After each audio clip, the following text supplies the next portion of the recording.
Hello and welcome to the last part of our Tektronix TDS 460 repair series. In this part we will reassemble the oscilloscope and finally test it. So first I start by reassembling this front panel assembly, and it is not mounted with screws, so you can just click it in place like this. But be careful, because it's made of plastic and therefore it can easily break. So it took me a bit of time to do that carefully. Before I started to put the knobs back on, I cleaned it a bit because it was already disassembled, so I took the chance. And now I put the knobs back onto the assembly. So I just align them and push them through, and they are fine again. So there we go, the second one. And of course I did this with all of them. Just push them through carefully. Again, make sure to align them before pushing them through, because there is a specific position in which they will mount. See, turn, and there we go. Now it's in the right position.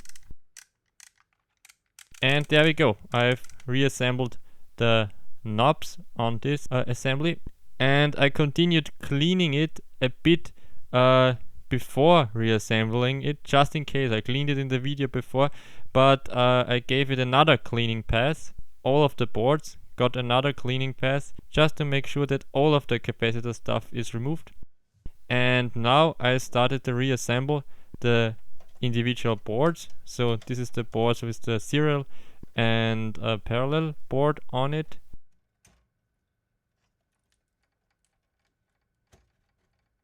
And just push it in like a PC extension card.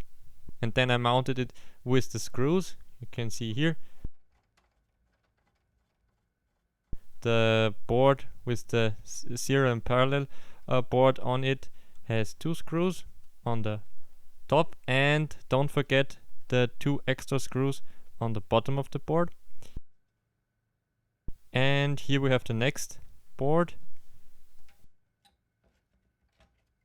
and also just push it in like so, and again mount it with the screws. So one on the top and another one on the bottom. Don't forget the bottom screw. So now the next thing is this ribbon cable, which connects to the video board. And after that I started to mount the acquisition board. So I put it carefully into here, and don't forget the ribbon cable in the middle right here. So carefully pull it through the board, just like this. And after that, if I pull it through it, there we go. So now I solder back on the connector on the back side.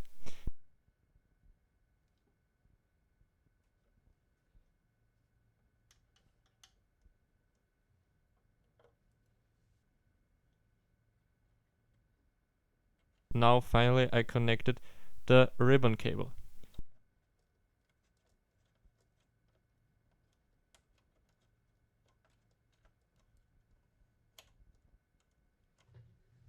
And now, as you can see, the next step is to put the screws back on.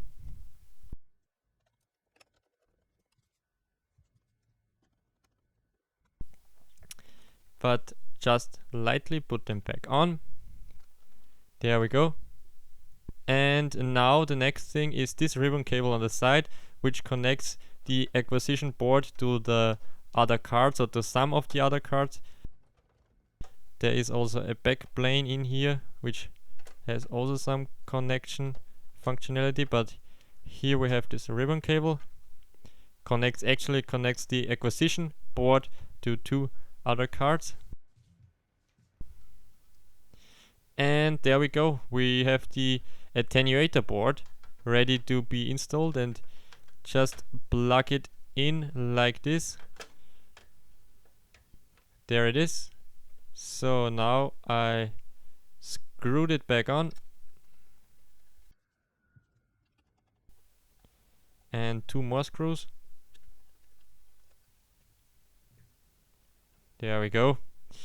And now we have this connection circuit board, which I plug in just like this, and it's on here. So just make sure that it is well connected.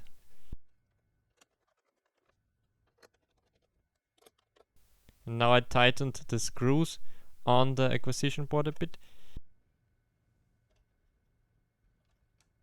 And here I reconnect the ribbon cable to the attenuation board.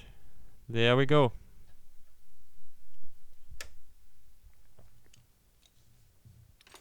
So the next step was to put these plastic pieces back in, which are there to secure the extension cards.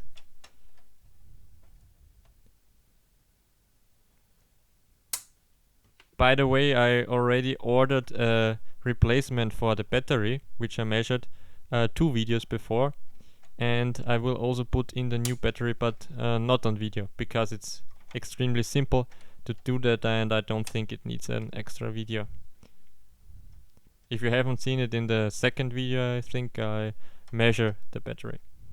So now this is in place, and the next step is to put this extra connections on top of the BNC connections. These connections are actually there for sensing which probe you have connected, and if it is a probe which needs additional power, then it can supply the probe with additional power. So this is pretty cool. So if you have a Tektronix probe which needs that, it is here for that. And now we have this front panel assembly with the knobs on it, and first of all I reconnect the ribbon cables onto this assembly.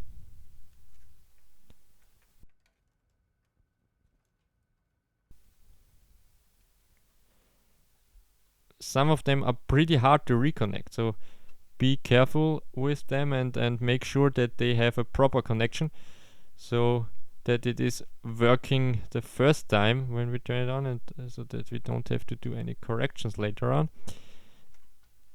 And after that, it's pretty easy to mount it back. Just click it into place, so like this.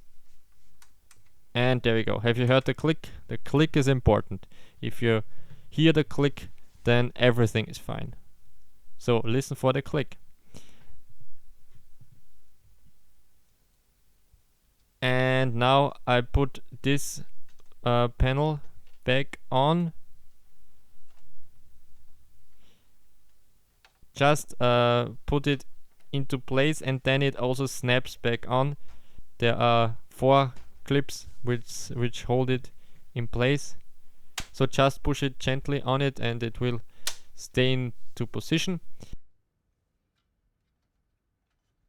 And now, as you can see, I put the EMI shield back in. There are 4 of these shield thingies, and you have to mount it like this. Just pull it into this space like so, and then use something thin like like what I use, and push it back in like this. So we have here the next shielding part, and as you can see, I push it back into the oscilloscope so that it will stay on here or in here. Okay, so now after the EMI shields were in place, I put the case back on, and now lastly I put on this bottom part on the back side and secure it with the 4 screws. And then don't forget the 1 screw on the side. And here we have it. Now let's see if it actually works. So this is looking good so far. Fan is spinning and the lights are on. And we have a picture. Great. That's already what we had before, but it means that it still works basically. But let's see if we have fixed it. Now it will do a self-test, and you should hear some relays clicking.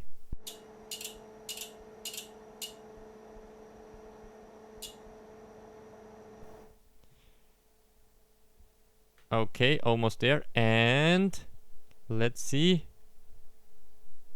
Yay! Self-test passed.